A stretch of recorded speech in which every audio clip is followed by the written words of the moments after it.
All right, so now we're gonna, I'm gonna do a brief overview of a bunch of kind of jumbled H&I thoughts that we've picked up over time. We've done H&I virtually for some time now. We were trained by the pioneers in Australia a couple years ago who began doing it on Skype.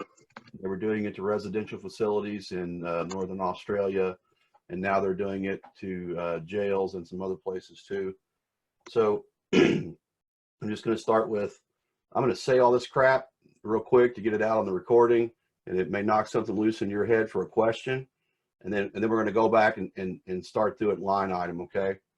So first kind of thing I think about when I think about H&I and the situation that we're in right now is, you know, when we think about where do we start, everybody's looking around going, what the fuck do we do? Where do we start?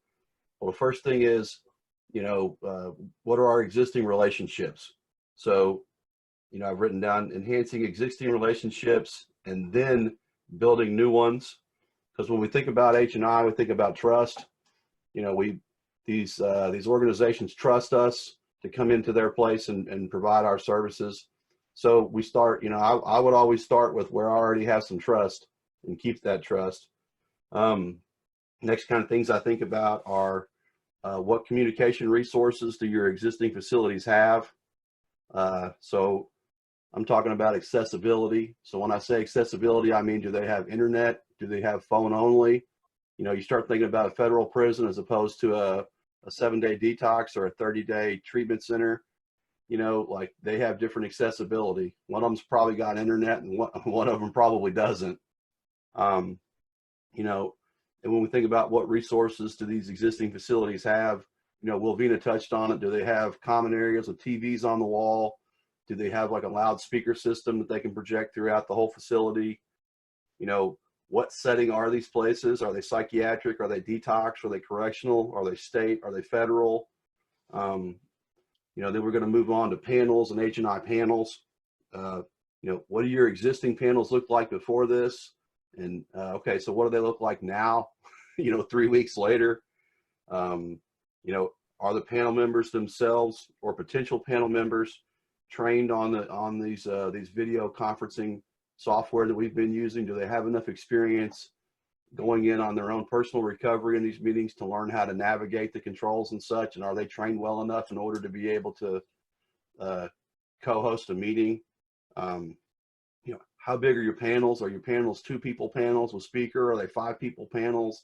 You know, what are your options now? Because now we have options where everybody doesn't have to be in the same place like it used to.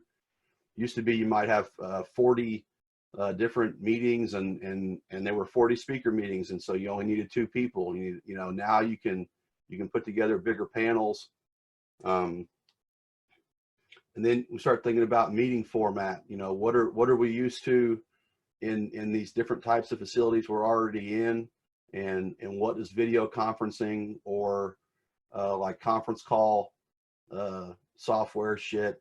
What new options does that bring to these types of settings that we already have?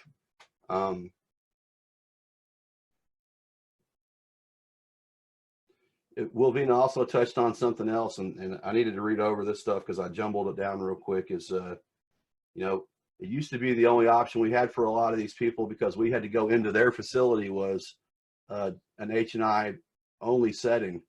Well, we can connect facilities to existing recovery meetings now. We could not do that before because if they couldn't leave, they couldn't go to a recovery meeting. But now they can just log into our existing recovery meetings.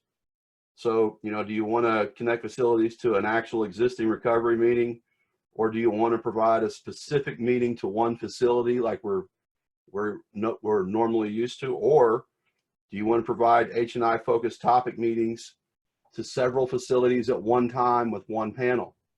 Because now you can have different facilities all over the place logging into the same meeting with the same H&I panel controlling the floor, just like we are here.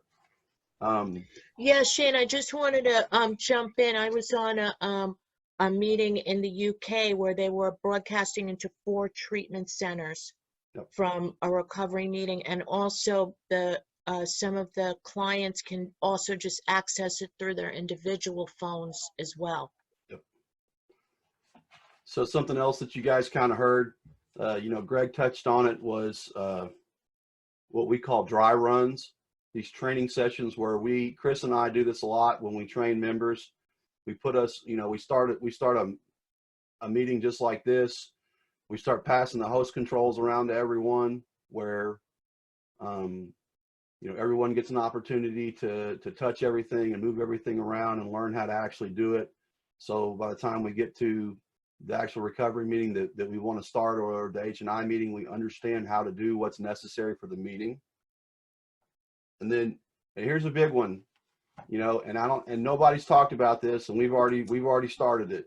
We started it about 10, 12 days ago, getting a panel together. Is, can you record audio H&I meetings for facilities to play when they need them?